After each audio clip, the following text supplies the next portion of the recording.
आज तुम्हाला एका अत्यंत महत्त्वाच्या घटनेबद्दल आणि मुंबई उच्च न्यायालयाने या घटनेवरून जो निर्णय दिला त्याबद्दल तुम्हाला माहिती द्यायची. मुंबई उच्च न्यायालयाने हा निर्णय आत्ताच अलीकडे म्हणजे 15 एप्रिलला दिला. हा विषय काय आहे? हा विषय सर्व अशा महिलांशी संबंधित आहेत, ज्या नोकरी करायला बाहेर पडतात आणि सर्व अशा पुरुषांशीही संबंधित आहेत, ज्या आपल्या पत्नीला, आपल्या मुलीला या नोकरी करण्याच्या त्यांच्या या प्रवासात पाठिंबा देतात. हा निर्णय अत्यंत महत्त्वाचा आहे आणि मला असं वाटतं, की या विषयावरती खूप चर्चा झाली पाहिजे. या विषयाचं कडे लक्ष आपल्या मंत्रिमंडळाने दिलं पाहिजे आणि न्यायालयात आणि कायद्यात जे अपेक्षित बदल आहेत, ते बदल त्यांनी केले पाहिजेत. मुंबईमध्ये एक खूप मोठं कंपनी आहे आणि या कंपनीमध्ये एक मीटिंग चालली होती त्यांच्या ऑफिसमध्ये. ही ऑफिसमध्ये मीटिंग चालू असताना या कंपनीचा एक उच्च अधिकारी आपल्या सहकारी महिलेच्या स्तनाकडे बघत राहिला होता. मीटिंग चालली होती, चर्चा सुरू होती, पण हा माणूस एकटक या महिलेच्या स्तनाकडे बघत राहिला. त्यामुळे ही महिला अतिशय संतापली. तिचं मीटिंगमधलं लक्ष उडालं आणि हा जो पुरुष होता तो इतक्यावर थांबला नाही, तर त्याने अश्लील कमेंट्स पण खूप केल्या. त्याच्यानंतर ही महिला चिडली आणि हिने थेट पोलिस स्टेशन गाठलं. हे पोलिस स्टेशन कुठलं आहे? हा जो अ, अ, पुरुष आहे त्याचं नाव, त्या पोलिस स्टेशनचं नाव हे सर्व मी सांगत नाही. कारण मला या मुद्द्यावरून तुमचं लक्ष इतरत्र हटवायचं नाहीये. तर ही महिला पोलिस स्टेशनला गेली आणि तिने पोलिस स्टेशनमध्ये तक्रार केली. पोलिस स्टेशनमध्ये तक्रार केल्यानंतर पोलिसांनी गुन्हा नोंदवून घेतला. हा गुन्हा कलम 354 सी या अंतर्गत नोंदवून घेतला गेला. 354 सी काय आहे? 354 सी असं सांगतो, की जर एखाद्या महिला जर सार्वजनिक ठिकाणी नसताना जर एखाद्या खाजगी ठिकाणी असेल, म्हणजे तिच्या बाथरूममध्ये असेल, तिच्या बेडरूममध्ये असेल, अशा ठिकाणी असेल, की तिला आपण खाजगी ठिकाणी आहोत असं वाटतंय. अशा ठिकाणी जर एखादी महिला असेल, तर आणि त्यावेळी जर एखाद्या पुरुषाने तिच्याकडे बघितलं, लपून-छपून बघितलं किंवा तिचे जर फोटो काढले किंवा तिला तिकडे जाऊन स्पर्श करायचा प्रयत्न केला, तर या या 354 सी खाली गुन्हा दाखल होतो. आता 354 सी खाली हा गुन्हा दाखल झाल्यानंतर हे प्रकरण मुंबई उच्च न्यायालयात गेलं. हे झालंय सगळं 2015ला आणि आता 10 वर्षानंतर या प्रकरणाचा निकाल लागला. प्रकरणाचा निकाल जो आहे तो ऐकून मला धक्का बसला, आश्चर्यही वाटलं आणि त्याच्यामुळे आपल्या कायद्यात जी एक त्रुटी उरलेली आहे, त्या त्रुटीची माहितीही मिळाली. मुंबई उच्च न्यायालयाने निकाल देताना असं सांगितलं, की ही जी घटना घडलेली आहे, ही 354 सी मध्ये बसत नाही. का बसत नाही?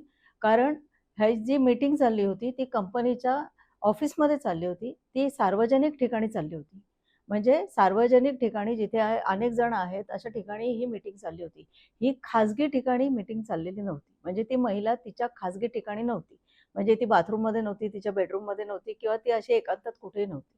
ही सार्वजनिक ठिकाणी चाललेली मीटिंग आहे आणि जर ही मीटिंग सार्वजनिक ठिकाणी चाललेली असेल आणि तिथे जर हा प्रकार घडलेला असेल, तर 354 सी खाली हे प्रकरण येत नाही आणि यामुळे जो कथित आरोपी होते ज्याच्यावरती हा आरोप होता त्या पुरुषाची निर्दोष सुटका झाली.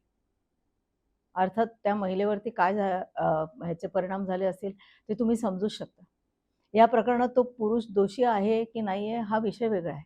विषय असा आहे की आपण जेव्हा नोकरीला जातो, तेव्हा जर एखादा पुरुष आपल्याकडे सतत बघत राहिला किंवा त्याने येता-जाता आपल्याला स्पर्श करण्याचा प्रयत्न केला किंवा त्यांनी आपल्यावर अत्यंत अश्लील अशी कॉमेंटरी सुरू केली, तर आपण काय करायचं? आपल्याला असं वाटत होतं, मला असं वाटत होतं आत्तापर्यंत, की आपण पोलिस स्टेशनमध्ये जाऊन गुन्हा दाखल करू शकतो आणि त्या माणसाला सजा होऊ शकते. आत्तापर्यंत मला असं वाटत होतं, की कलम 354 सी खाली हा गुन्हा दाखल होऊ शकतो. जर 354 खाली सी खाली हा गुन्हा दाखल झाला, तर त्या आरोपीला 1 वर्षापासून 3 वर्षापर्यंत सजा होते. एखाद्या महिलेला हेच हवं असतं. शिक्षा कशासाठी पाहिजे? तर त्याला अद्दल घडवण्यासाठी पाहिजे. पण आता हे उघड झालेलं आहे या खटल्यातून, की 354 सी खाली हा गुन्हा दाखल होतच नाही. म्हणजे या महिलेने काय करायचं?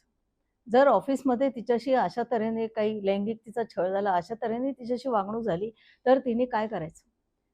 कारण ती पोलिस स्टेशनमध्ये जाऊन 354 सी खाली गुन्हाच दाखल करू शकत नाही. पोलिसांनी जरी हा गुन्हा घेतला, तरी कोर्ट हे सगळं फेटाळून लावणार आहे.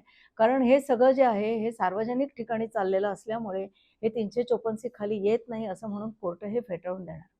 कोर्टाने दिलेला निर्णय चुकीचा आहे का? कोर्टाने दिलेला निर्णय बरोबर आहे.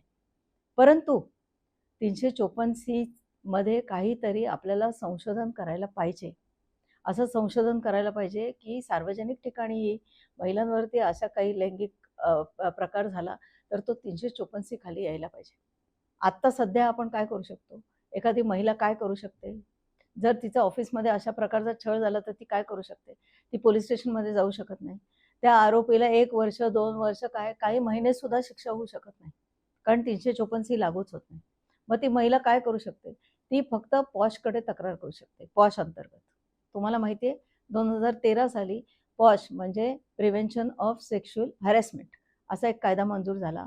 हा कायदा साधारणतः ऑफिसमध्ये जो काही लैंगिक छळ होतो त्याच्यासाठी असतो. आणि ह्या कायद्याखाली काय होऊ शकतं, आपण जर तक्रार केली तर एक मॅनेजमेंटची एक म्हणजे एक समिती असते. त्या समितीवरती 50% महिला असतात. एक बाहेरचा एखादा NGO असतो त्याचा एक प्रतिनिधी असतो आणि ही जी समिती असते ही आपली तक्रार ऐकते आणि मग तक्रार ऐकल्यानंतर ज्याच्यावरती आपण आरोप केलेला आहे त्या आरोपीला त्यांना जर ही तक्रार योग्य वाटली तर त्याला शिक्षा होऊ शकते. पण दुर्दैवाने यात कैदेची शिक्षा होत नाही. यात जेलची शिक्षा होऊ शकत नाही. यात शिक्षा काय होते तर त्या पुरुषाची कुठेतरी बदली होऊ शकते किंवा त्याचा पगार आहे तो पगार कापला जाऊ शकतो. म्हणजे एखाद्या महिलेला इतका त्रास दिल्यानंतर, तिने इतका त्रास सहन केल्यानंतर, तिने एवढा त्रास सहन करून बाहेर जाऊन तक्रार केल्यानंतर हे सुद्धा एक धाडसाची गोष्ट असते. जाऊन तक्रार करायची. आपला सीनियर असू शकतो हा माणूस. आपल्या सीनियर विरोधात जाऊन तक्रार करायची एखाद्या महिलेने याला सुद्धा खूप मोठं धाडस लागतं. एवढं सगळं करून काय होणार आहे? तर ते सीनियरची बदली होऊ शकते किंवा त्याचा पगार कापू शकतो.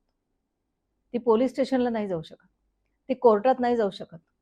कारण जर पॉश अंतर्गत तक्रार करण्याचे हे जे नियम आणि अटी आहेत त्या जर असतील तर कुठलेही पोलीस स्टेशन आणि कोर्ट तिची तक्रार घेणार नाही. तिला ह्याच्यात नाही पोलीस स्टेशनमध्ये आणि नाही कोर्टात कुठलाही न्याय मिळू शकतो. हे प्रकरण ऐकल्यानंतर ही जी केस आहे ती समजून घेतल्यानंतर मला असं वाटलं की आपल्या मंत्रिमंडळाने याच्यावर लक्ष दिलं पाहिजे. आपल्या न्याय खात्याने याच्यावर लक्ष दिलं पाहिजे आणि महिलांना या ठिकाणी सुद्धा म्हणजे सार्वजनिक ठिकाणी जेव्हा त्यांचा लैंगिक छळ होतो अशा प्रकारे की एखादा पुरुष तिच्या स्तनांकडेच बघत राहिला आहे किंवा एखादा पुरुष येता जाता तिला हात लावतोय किंवा एखादा पुरुष तिच्यावर घाणेरड्या कॉमेंट्र्या सतत करत राहिलं तर फक्त तिला पॉशपर्यंत जाण्याचं फक्त आज मुभा आहे. पण तिने पोलीस स्टेशनमध्ये जाऊन तक्रार करावी. त्या माणसाला कैदेची शिक्षा व्हावी इथपर्यंत कायद्यात बदल होणे आवश्यक आहे असं मला वाटतं आणि म्हणून ही केस माझ्यासाठी खूप महत्त्वाची आहे. महाराष्ट्राच्या मंत्रिमंडळाने याची दखल घ्यावी आणि आवश्यक असे बदल या 354C मध्ये करावे अशी मी आज या व्हिडिओ मार्फत विनंती करते. धन्यवाद. आपण 354C या कलमाबद्दल चर्चा केलेलीच आहे. तर 354C या कलमाअंतर्गत जर एखादी महिला तक्रार करून तिची तक्रार फेटाळली जात असेल तर त्या महिलेला दुसरा पर्याय काय हा महत्त्वाचा प्रश्न आहे आणि म्हणून आज आपण मुंबई उच्च न्यायालयाचे ज्येष्ठ विधितज्ञ मिहिर देसाई यांच्याकडे आलो आहोत. मिहिर देसाई यांच्याकडून आपण जाणून घेणार आहोत की जर एखाद्या कार्यालयात असेल किंवा ट्रेनमध्ये असेल जर एखादा माणूस सतत एखाद्या महिलेच्या स्तनाकडे बघत राहिला किंवा अश्लील हावभाव केले त्यांनी किंवा अश्लील काही कॉमेंट्री केली त्यांनी तर त्या महिलेने पोलीस स्टेशनमध्ये तिला जाता येईल का? तिला हा गुन्हा दाखल करता येईल का? आणि हा गुन्हा दाखल झाल्यावरती तो कोर्टात तग धरेल का? याबद्दल आपण त्यांना विचारणार आहोत. नमस्कार मिहिर. नमस्कार. 354C बद्दल आम्हाला तुमच्याकडून थोडीशी माहिती पाहिजे. कारण मी जसं सांगितलं त्याच्याप्रमाणे एका महिलेने तक्रार केली होती पण कोर्टाने सांगितलं की महिलेच्या स्तनाकडे बघणं हे 354Cच्या अंतर्गत येत नाही आणि त्यामुळे कोर्टाने त्यांची ही याचिका आहे जी याचिका फेटाळून लावली. बरोबर आहे. ॲक्च्युली मी जजमेंट पाहिलं आहे आणि जी कंप्लेंट केली होती ती 354C मध्ये होती. म्हणजे जे FIR होतं 354C मध्ये होतं की एक कामाच्या जागावर एक एम्प्लॉई या महिलेला कॉन्स्टंट स्तन बघत होतो.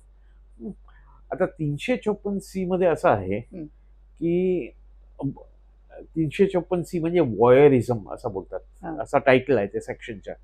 आणि त्याच्यामध्ये असं आहे की कुठलीही महिला जेव्हा कुठल्या तरी प्रायव्हेट स्पेसमध्ये प्रायव्हेट म्हणजे समजा टॉयलेटमध्ये असेल किंवा स्वतःच्या बेडरूममध्ये असेल अशा जागामध्ये कोणीतरी गेला तिथे काहीतरी बघायचा प्रयत्न केला किंवा फोटो काढला आणि सर्क्युलेट केला किंवा फोटो काढला सर्क्युलेट केला की नाही केला, हा.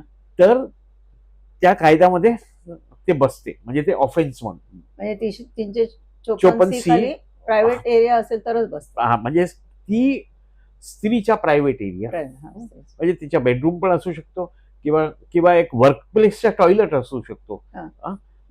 पण म्हणजे स्वतःच्या प्रायव्हेट असं नाही, पण एक प्रायव्हेट जागा. बरोबर. तर आता याच्यामध्ये काय झालं होतं की तसं नाही झालं होतं, म्हणून 300 म्हणजे म्हणून हायकोर्टाने सांगितलं हे 354C मध्ये नाही बसत. मग आता या प्रकरणात काय झालं, 354C खाली त्यांचा जो खटला होता तो कोर्टाने फेटाळल्यानंतर हे कंपनीचं जे पॉश समिती असते त्यांच्याकडे गेले आणि पॉश समितीमध्ये ज्याच्यावर आरोप झाला होता ज्या अधिकाऱ्यावरती तो निर्देश सुटला. त्यामुळे ते प्रकरण आपण बाजूला ठेवू. फक्त आता प्रश्न असा आहे की पॉश समितीच्या अंतर्गत जर तक्रार केली तर त्या अंतर्गत कुठलीही कैदेची शिक्षा नाहीये, म्हणजे त्या माणसाचं फक्त बदली होऊ शकते किंवा पगार कमी होऊ शकतो. तर असे कुठलं कलम आहे का की ज्याच्या अंतर्गत महिला तक्रार करेल आणि त्या माणसाला काहीतरी शिक्षा होईल?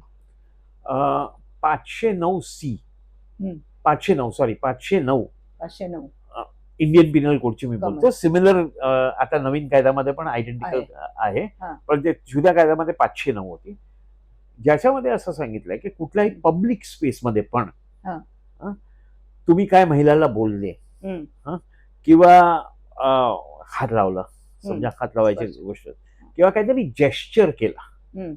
आता हे बघायचं म्हणजे एक जेस्चर आहे, कॉन्स्टंटली बघायचं. जर तसं केलं आणि ते स्त्रीची मॉडेस्ट्रीला जर इजा झाली तर ते एक हे बनतो, ऑफेन्स बनतो आणि त्याच्यासाठी 3 वर्षापर्यंत कोर्ट शिक्षा देऊ शकते.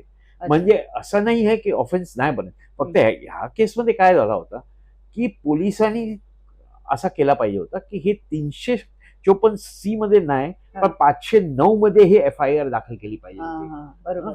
509 मध्ये किंवा कोर्टाला सांगितलं पाहिजे होता त्यांनी, पोलिसांनी, प्रॉसिक्युशननी, की बाबा हे 356C दाखल केली होती, पण FIR मध्ये सेक्शन बदलता त्यांना येतात, असं नाही आहे की नाही, कारण इन्व्हेस्टिगेशन मध्ये ते सेक्शन बदलू शकतात, नवीन सेक्शन ऍड करू शकतात, तिथे काही प्रॉब्लेम नाही, ते बोलू शकले असते. पण जजमेंट मध्ये असं काही ते लोक बोलले असेल असं काही आला नाहीये, म्हणून कोर्ट 354C प्रमाणे गेली आणि तो निर्णय बरोबर आहे की 354C प्रमाणे नाही बसत, पण 509 मध्ये बसते. हे ते जर प्रॉसिक्युशन किंवा पोलिसांनी सांगितलं असतं किंवा पोलिसांनी आधीच FIR दाखल केली असती तर असं नाहीये की हे गुन्हा बनत नाहीये. गुन्हा बनतो, पण दुसरी कलम मध्ये बनतो, म्हणजे कलम वेगळी आहे आणि ती कलम लावली नव्हती, तो प्रॉब्लेम. म्हणून माझ्या एवढंच सांगायचं आहे की कुठल्याही महिलाला असं काही प्रॉब्लेम झाला आणि ते फक्त वर्कप्लेसमध्ये असेल असं काही नाही, बाहेर पण, म्हणजे जसं तुम्ही सांगितलं ट्रेनमध्ये असेल किंवा सिनेमा थिएटरमध्ये असेल किंवा रेस्टॉरंटमध्ये असेल, तिथे वर्कप्लेस नाहीये, तिथे पण असं काही घडलं तर ते 509 मध्ये ते गुन्हा दाखल करू शकते पोलीस स्टेशनमध्ये आणि त्या माणसाला सजा होऊ शकते. पण आपण पोलीस स्टेशन मध्ये गेल्यावरती आपण सांगू शकतो का की आपण सांगू शकतो अंतर्गत आपण सांगू शकतो, त्यांनी नाही ऐकला तर आपण रायटिंग मध्ये देऊ शकतो हे 509 मध्ये करा, नाहीतर मॅजिस्ट्रेट कडे जाऊन सांगू शकतो की हे कलम बदला तुम्ही, नाहीतर हे पूर्ण केस कोलॅप्स होणार. तुम्ही समजा 354C मध्ये केलं याच्यामध्ये, मग पूर्ण केस कोलॅप्स होणार.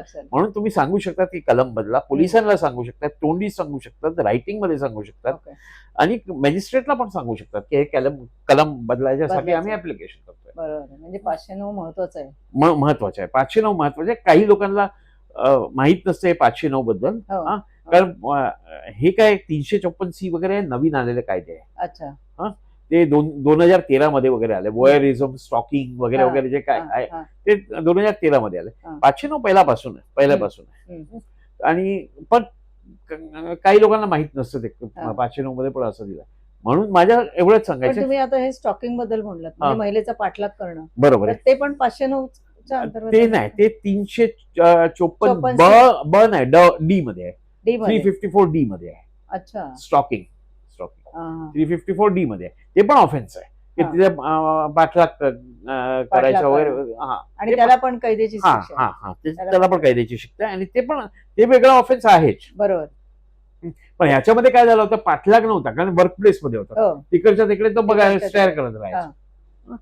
पण म्हणजे तुम्ही सांगितल्याप्रमाणे 509 कलम हे आपल्या वर्क प्लेसमध्ये जर असं काही घडलं किंवा बाहेर जसं रेल्वेमध्ये असेल, बसमध्ये असेल, सिनेमा Correct, थिएटरमध्ये, correct.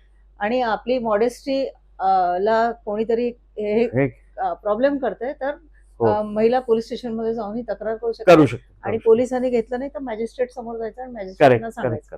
हे होऊ शकतं. Correct correct. आणि Absolutely. बाकी प्रायव्हेट प्लेसमध्ये वगैरे असेल तर त्याचा वेगळा कायदा आहेच, हो आहे. तिच्या प्रायव्हेट आहे. आणि प्लेस. पॉशमध्ये पण काय की पॉशच्या कायद्यामध्ये एम्प्लॉयरवर रिस्पॉन्सिबिलिटी पण आहे की जर महिलाला पोलीस कंप्लेंट करायची असेल तर एम्प्लॉयरनी त्याची मदत करायची. करायची.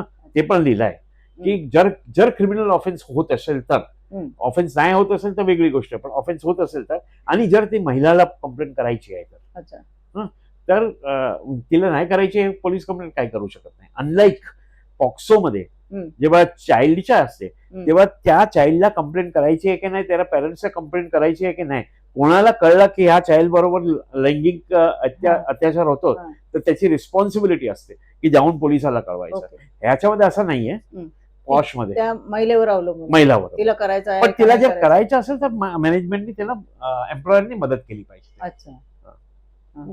पण पॉश कायद्यामध्ये असं पण आहे की पॉश कायद्याच्या अंतर्गत जर एखाद्या महिलेने अर्ज केला असेल तर मग पॉश कायदाच लागू होतो, ती क्रिमिनल कंप्लेंट नाही करू शकत. तसं नाहीये. असं नाही. नाही, दोन्ही चालू शकते. बरोबर, हो, दोन्ही चालू शकते. पण तुम्ही म्हणलात तसं क्रिमिनल ऍक्ट पाहिजे, म्हणजे हे आता 509 मध्ये बसतो. किंवा समजा महिलावर ऍक्च्युअल काहीतरी फिजिकल अटॅक केला तर ते नाहीतर पण बसतं मॉडेस्टी व्हायलेशन, ते क्रिमिनल ऍक्ट मध्ये बसला पाहिजे, तेवढं आहे. आता फक्त डिस्क्रिमिनेशनचा मुद्दा आहे की मला प्रमोशन नाही दिला, त्याला दिलं, तर ते क्रिमिनल मध्ये नाही बसणार, मग ते पॉश मध्ये बसू शकतो पण क्रिमिनल मध्ये नाही. बरोबर, तसं आहे. धन्यवाद, तुम्ही खूप चांगली माहिती दिली. आपण मला वेळ दिलात नवाकाळसाठी पण, थँक्यू, त्याच्याबद्दल खूप धन्यवाद. थँक्यू. थँक्यू.